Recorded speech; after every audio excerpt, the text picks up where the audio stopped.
নবীজির জীবনী সৌজন্যে কমিউনিটি ব্যাংক।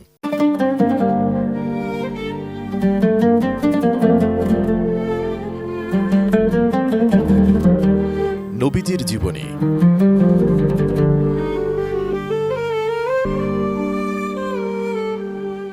খাদিজা রাদিয়াল্লাহু তাআলা আনহু ভাবলেন, এ ব্যাপারে তত্ত্বজ্ঞানী চাচাতো ভাই ওরাকা ইবনে নওফেলের শরণাপন্ন হওয়াটাই সমীচীন হবে।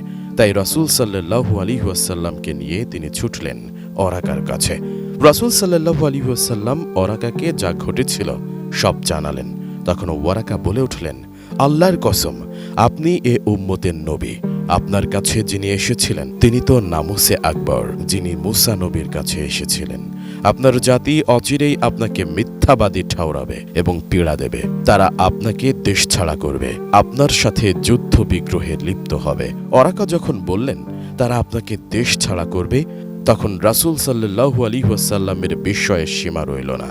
কেননা কুরাইশরা যে তাকে কি সম্ভ্রমের দৃষ্টিতে দেখে তা তো তার অজানা ছিল না। তারা তাকে আল আমিন বা বিশ্বস্ত বলে ছাড়া অন্য কোনো নামে ডাকত না। তাই বিস্ময়ের সুরেই তিনি বললেন, ওরা আমাকে দেশ ছাড়া করবে? ওরাকা বললেন, জি হ্যাঁ, ওরা আপনাকে দেশ ছাড়া করবে। ইতিপূর্বে যিনি এইরূপ কিছু নিয়ে এসেছেন, অর্থাৎ ধর্ম প্রচারের দায়িত্ব পেয়েছেন, তার সাথেই লোকে শত্রুতা করেছে, তার সাথেই তারা যুদ্ধ বিগ্রহে লিপ্ত হয়েছে। আমি যদি সে সময়টা পাই, আমার আয়ু যদি সে পর্যন্ত থাকে, তাহলে আমি আপনার পাশে দাঁড়াব এবং আপনাকে কার্যকরী সহযোগিতা দেব। তারপর কিছুকাল আর ওহী এলো না। তারপর আবার পূর্বের মতো ওহী আসতে থাকে।